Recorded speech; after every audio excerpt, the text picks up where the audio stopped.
So as Ian has highlighted, last year was a mega year with nearly 240,000 notifications for flu, which is certainly the highest on record, and even accounting for geographic variation.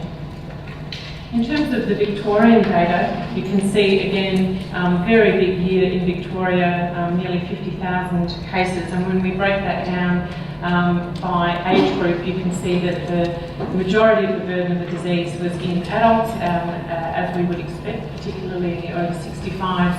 But you can see a substantial increase in the proportion of paediatric cases, and that was certainly something that we felt acutely at the Royal Children's Hospital where I work. We would double the number of hospital admissions, and the hospital emergency department was certainly under a lot of strain through much of the season. When we look at the peak of the season and the strains involved, as Ian has just highlighted, the season really did start to take off mid to late June, with a peak in August for influenza A and then a bit later for influenza B. But I think it is really important to note that the peak was around August and September, and it brings us back to that discussion of when we should be recommending influenza vaccine to get kids and adults through the season. In terms of looking at the paediatric hospitalisation data, we're extremely fortunate to have the FluCan data that Alan Cheng established in 2009 with an NHMRC grant. That includes 20 hospitals nationally, I believe, with 6 specialist paediatric hospitals, and that's the PEDS data, which is led by Christine McCartney, and I understand there are also 4 additional community hospitals that collect paediatric data. So just a snapshot in summary for children under the age of 16 years, there were nearly 1,700 hospital admissions, with 54% male and 7.6% Indigenous. You can see that 44% had comorbidities, and I'll come back to that data, and a third flu B with 5 paediatric deaths. In terms of looking at the paediatric cases by week and age group, you can see there that the largest numbers were in the 5 to 15-year-old age group, with smaller numbers in the under 6 month and the 6 to 23 month age groups there in red and blue. In terms of looking at comorbidities by age group, I think this is a message that we really need to be cognizant of. You can see in the first pie chart there in the younger children, in the less than 6 monthers, that in blue, the majority of those children had no comorbidities. And again, the blue shrinks with age, and you can see that in the adult population, 80 to 90% of adults admitted to hospital with flu have comorbidities. But this is a really important message that we struggle to get across to providers and to parents, that paediatric flu admissions are predominantly in previously healthy children, not children with comorbidities. And so the message really needs to be out there to vaccinate all kids over the age of 6 months, not just those with underlying chronic illnesses. In terms of looking at the subtype distribution by age, expanding on what Ian has just said, in children under the age of 5 years, you can see a very large spike in the H1 and much less H3, unlike the adults and the elderly, which was predominantly H3, although a large proportion was untyped, not subtyped. And that the proportion of B is obviously much higher in children, particularly under the age of 10.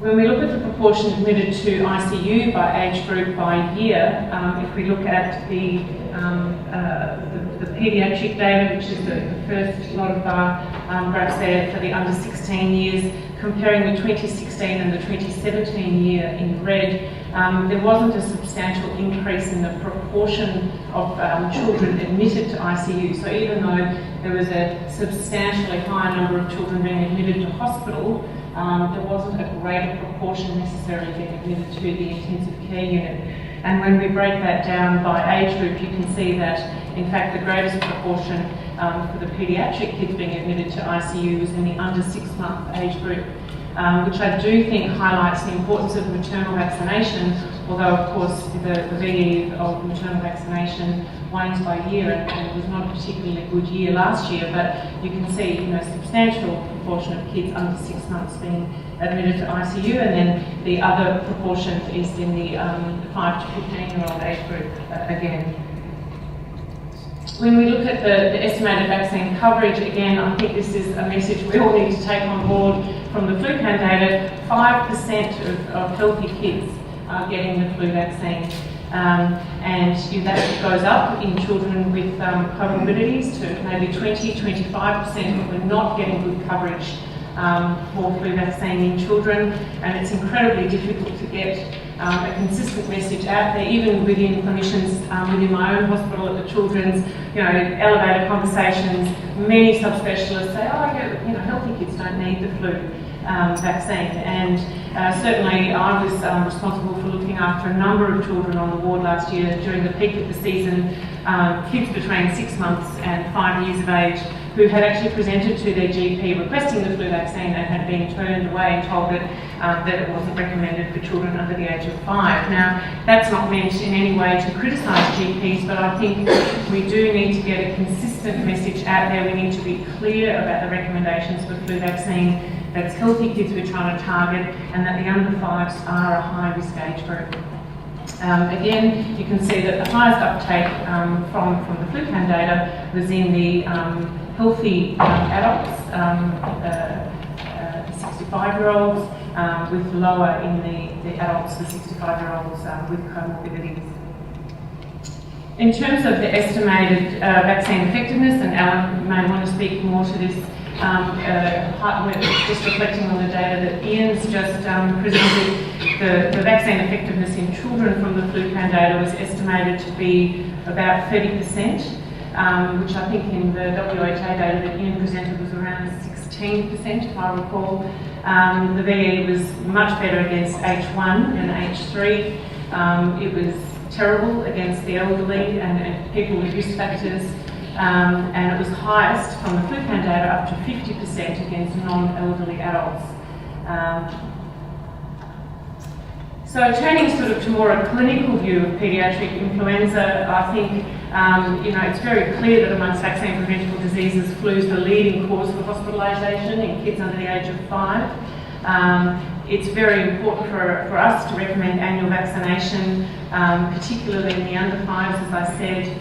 And then there's this discussion about, the optimum time to immunise kids and adults to provide protection throughout the flu season. I think it's very difficult to predict annually when the flu season's going to start, when the peak will be. We can reflect on the previous year, of course, but we don't want to leave people vulnerable.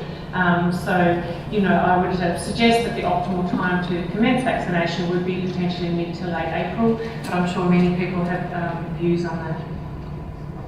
I also just wanted to highlight in children, this was a paper by Kandahar in neurology in 2012 that looked at children admitted to the 6 Sentinel Heights sites in within the PEDS network for the pandemic H1 strain, the 2009 strain.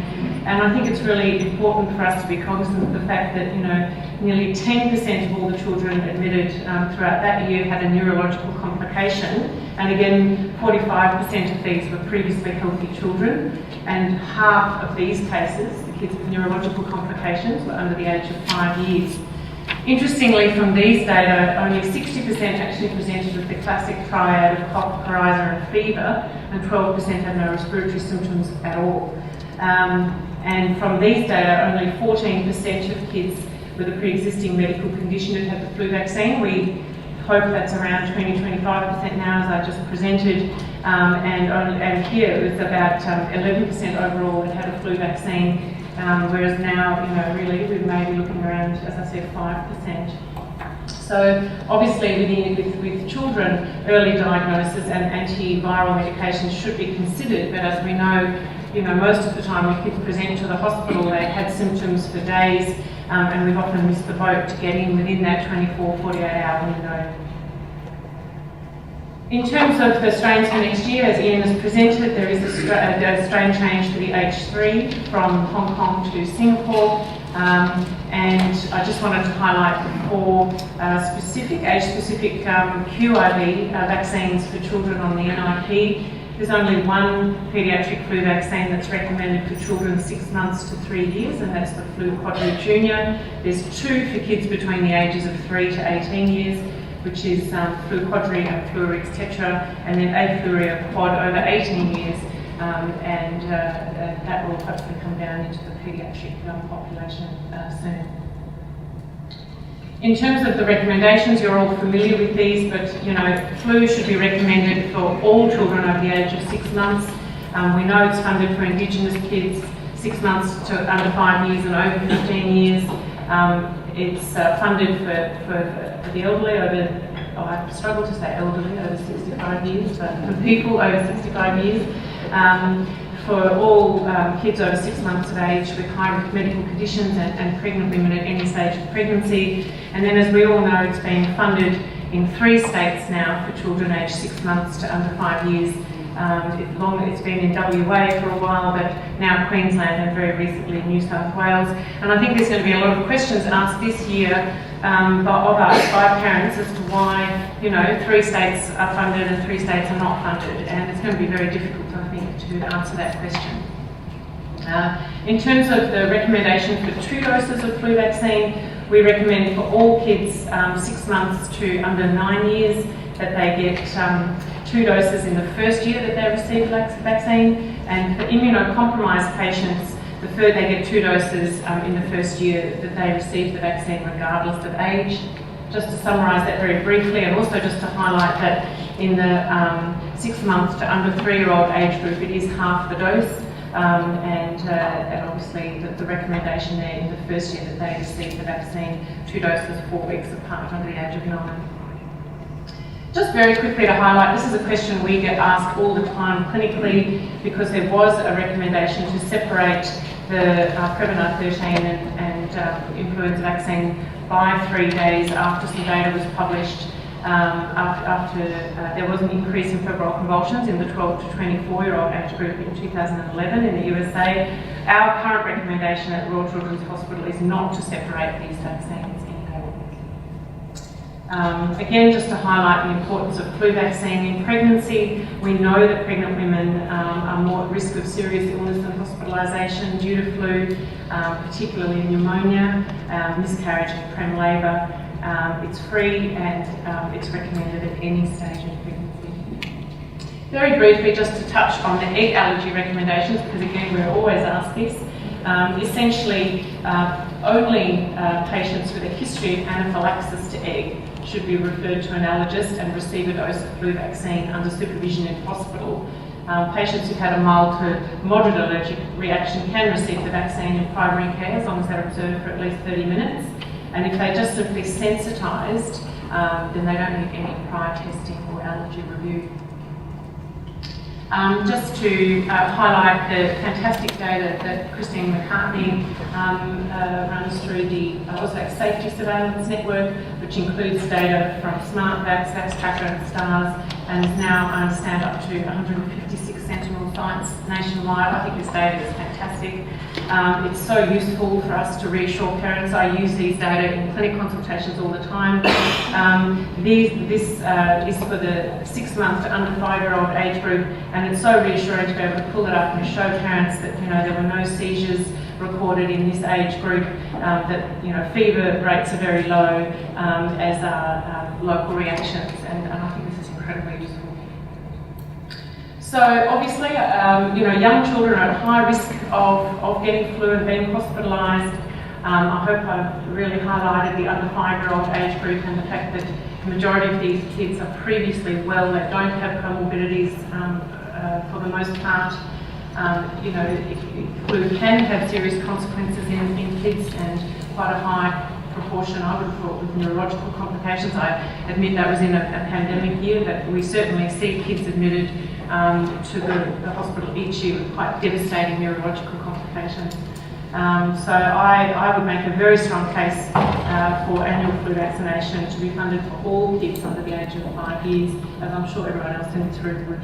And I would particularly like to thank and acknowledge Alan for the FluCan data. I feel like he should have been up here presenting it, and I'm sure he will have comments to make and may want to correct some of the things I've said.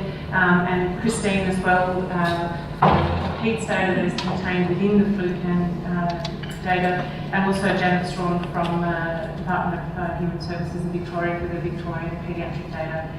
Thanks very much.